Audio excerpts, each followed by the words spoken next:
Hello and welcome to the EndTimes TCG, and today I will show you a bit of cards I've drawn. Here are some of the, and I will talk a bit about my source material, and I will show you this is like my sketchbooks for ideas, like for my cards. Every time I got an idea, I put it down here. Yes, this is a predator, but it could be also a generic alien hunter, or I wouldn't make it generic. I would give it some cool things.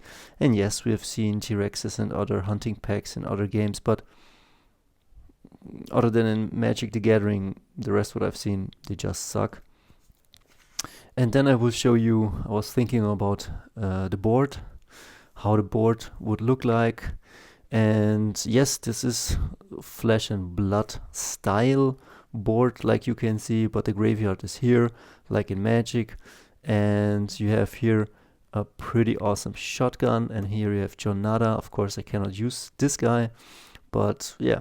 And he has, as a headgear, he has a mullet, a really classic mullet, and he has the glasses. Maybe with these glasses you can see aliens and creatures for what they are. I don't know the mechanics yet, but the mullet gives you +2 to I don't give a fuck. That's a mechanic. I don't know if I can do it like this, but yeah, why not? And I'm all out of bubblegum. I have also some lumberjacks, yeah.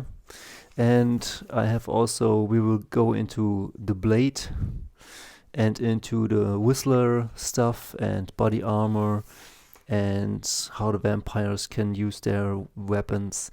Like, this is my inspiration, like vampire claws, and maybe you have different claws, and maybe you have different vampires and different stuff, like a bit more than in Flesh and Blood and a bit less than in Magic the Gathering or World of Warcraft TCG, because then it gets freaking meaningless. So, and also I want to talk about, like, I tried really fucking hard for the last 15 years. I'm now 36, and this is from the time I was, I guess, 21 years old. I had left school, and all I wanted to do was draw and play Magic, and I wanted a girlfriend, but I was broke and I was a loser, but I could draw and I was playing Magic, and this gave me strength and creativity. But also I heard a calling to follow my dreams and passions. Didn't happen at first, but then I got like really sick, like my body got sick or my blood got sick, and everybody, I guess the medics thought I was going to die. It was all stress related, and if I can give you one tip, most health issues are related to food and your gut and your internal organs, and most health issues and food issues are related to your environment, to your upbringing, single parent households, a lot of loneliness, the toxic environment we live in. But that's a video for another day. If you have questions on that, ask me and I make an extra video on that. But this game, Magic the Gathering, carried me through these times. And also, like, I love the flavor, and the flavor is important. It is really important because, like, this mirrors something back to you. It mirrors back to you who you are or who you could be. And I guess the EndTimes TCG, we will now take a look at my references and what I am. And I was always struggling, like, oh man, can I not just make it? It would work if it's like just PvP, just like Flesh and Blood, like a hero versus another hero. Or it could work if it's like World of Warcraft. You have a hero, you summon a bunch of allies, and they come and they fight for you, and you make it all in a freaking fantasy setting. Easy. It would have been easy because, like, fantasy, boom. But where does now this come in? Guns and somewhere here should be a Desperado or El Mariachi, and where does this come in? A musician and hot babes and old guys with wisdom and Dawn of War. Well, this is who I tried to grow up. I was this kid or something like this, and I always wanted to be a man or grown up or a hero. And society tells you you gotta grow up. You gotta do, I don't know. You gotta fit in. But I never fit in. I never fit in, and I always was highly disagreeable. I always knew I could make my own stuff, and I could do it better. And not that it was always easy, and it never will be, but those were my heroes, and those were my values to fight for the good things in life, and to endure hardship, and to grow and become the one, and to be the Spartacus, and yeah, to be a cool hero, even if it leads you to some really dark places. But then you know what you're made of, and what you want and what you don't want. And I don't want this to be an inspirational talk, but this is then, I was struggling with the TCG, can I do it? And I have no rush, because I will show you in a second. In here are cards for heroes, but for the game, it comes with miniatures, and you can print out, like these cards you could print out, and it's like here, this is the face up and the face down, and then you can cut it out and put it in the sleeve and play with it or use it. And this I will plan to do in this game, that I will spice up those proxies or use them like that, and put together a deck, and always keep improving on that, so that you as a player base could check it out and just say, okay, I print a sheet of this, I print a sheet of that, let's try it out. If it's a cool game, let's give some feedback, fail often and early. And now I will show you, what do I show you first? I show you first my cards, then the board, and then the inspirations. So I was thinking, maybe in the end times, if you have evil wizards like Voldemort, but you have also an Arnold Schwarzenegger who says one ugly motherfucker, and you have all in cards like this, like maybe this is ex-Vietnam veteran or ex-special something, like, you know, the movies from the 90s, where you have commandos and they have to go against some evil vampires. Or maybe this, I call this Hermine, but she looks too hot to be Hermine and too adult. And this alien hunter, this guy means business. I mean, look at him. And then he's a young magician. Dinosaurs. Then you have Scully. You have the monster of the week. You have Mulder. And then you have some more Marines. This was my Marine set. Then you have a flamethrower, because you need a fucking flamethrower. Like, what if you're Ripley? And then I was thinking about, has this a certain fuel? Do you fuel it up? Do you have to pay for it?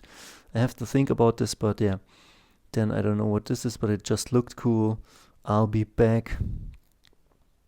We're surrounded. This was like for the soldier or ex-Vietnam vet. And then this was for either werewolves or some mutants or bugs from outer space, some Starship Troopers things. And yeah. And I want to have lands, because lands are cool, and I don't want no face down shit. I hate it. Like in Versus or in World of Warcraft TCG, I don't want to draw something. I want to play it, and I don't want to sacrifice this. I want to take the cards I love, and I want to play them face up. Then the Vampire Queen, which will be Salma Hayek from Dusk Till Dawn. I have him. This is Billy from Predator 2, Mistress, some hot chick. And then, of course, a run. And here, taking aim. And a camouflage. And a sniper rifle. Real classic TCG with some guns. I think in the 90s there was more of this. But yeah, as you can see, big machetes, big biceps, big billies. This is what it's about, and then cool artwork. But this is just like sketches that took me a couple of seconds. So imagine what I can do with a bit of time. but you also could play with this. Like this could be already a proxy, and then I will scan this and draw it either digitally, which I do not like, but could be done, like whatever works, or maybe I redraw it, which might be the better solution. Yeah, and then we come to the board. And this is what I was thinking about the board. Like, what if you have, this is your board, it's a mixture of World of Warcraft TCG and Flesh and Blood and a lot of other things. What if you have here Blade, and here you have his Blade, and here you have some lands, or maybe, I don't know, maybe he can cast with this things or has ability like a planeswalker. You have a graveyard, you have the pawn shop, maybe the pawn shop gives you mana, but 2 is too cheap, but maybe for 2 or 3 or 5 you can search the pawn shop and you can search your deck for an artifact. And here also alley cards like Whistler. He comes into play with a shotgun, maybe different versions. Here you have your body armor, and I just was thinking in terms of things I already know. You saw the John Nada, the mullet, the glasses, just to get a feel for it, where this could go. And then this was the vampire, and the vampire clearly summons shit. It's not just a PvP, it's he can summon allies, big allies, small allies, but he has also gear. And yeah, and definitely grim and dark. And this was what if you have, for example, a necromancer. He can raise deads, he has his stuff, he has his ring, but he summons small zombies, like here. Then this is the grave, the deckyard, here's the fast zombies, and then end of the game you want to end it. And either you create a host of zombies or just one big, I don't know what this is, but you get the idea. It's bigger than the church and it's a 10-10. And yeah, and that's Hordes and War Machine, a big influence. Jack the Lions, a big influence. Great game. Warhammer Fantasy. What I will say is every Warhammer product from before 2006, because old school was cool. Then Hordes and War Machine, I mean, look at the artwork in here. Like, this is some real cool paint job. Look at this. Somebody painted this up. I don't know if digitally or not, but this shit looks amazing. And yeah, these are my inspirations. Pretty much, you'll get it. And this is what the game will be about. You will find these characters in this game. I don't know yet how this will be mixed together, but it will be, you will be playing a hero, and this hero will be able to either summon things or to play one-on-one. And it's always like good versus evil, or people versus people, or heroes versus heroes. I will see how it will fit together, but I will make it work. See ya.